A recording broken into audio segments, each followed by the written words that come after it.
I want to sound the alarm here this morning.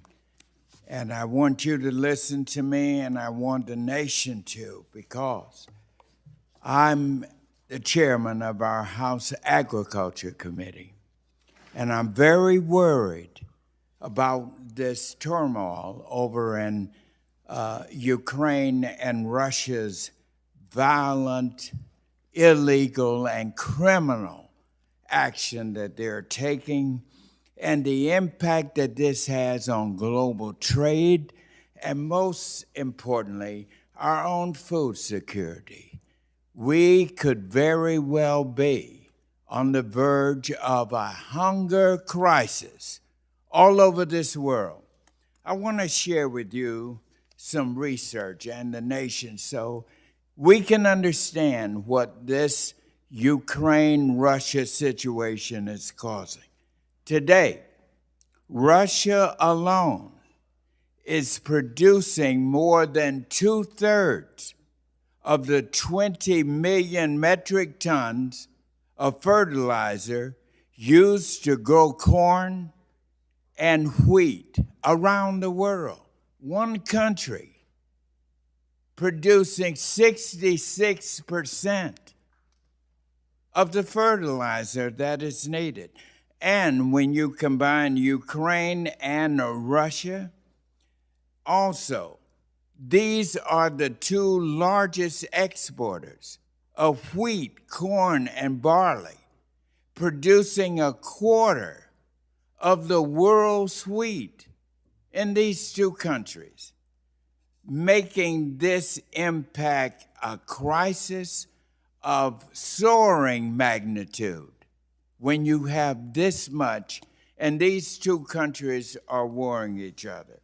So I want to sound the alarm on this. I want to ask you this question. I want to ask you, Chairman Powell, the disruptions and rising prices from these commodities will destabilize global food markets and threaten our food stability and social stability. So my question to you, Mr. Chairman Powell, to what extent could these developments create a financial stability risk here at home and abroad? And what must we do? We can go without a lot of things in this world, but the one thing we cannot go without is food. And when you have this much power on our food security for the world in the hands of these two countries warring at each other at this time, what can you do about it? Sir, I think your point is very well taken, and I think it's shipping, it's corn, it's wheat, as you pointed out, it's fertilizer, and we see that getting into food prices and into the food supply just in these early days after the sanctions have been put in place in the war, less than 2 weeks old now. The Fed doesn't really have the tools to address this. This is really a matter for Congress and the administration, I think. But you're right to call attention to it, and I do think that this is understood and understood that that help will be needed here.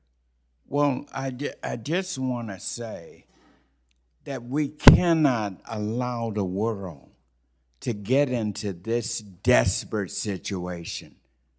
So I'm giving this as sort of a Paul Revere moment here. I'm not saying the British are coming, but I'm saying the Russians are already at the door, and they could cause worldwide hunger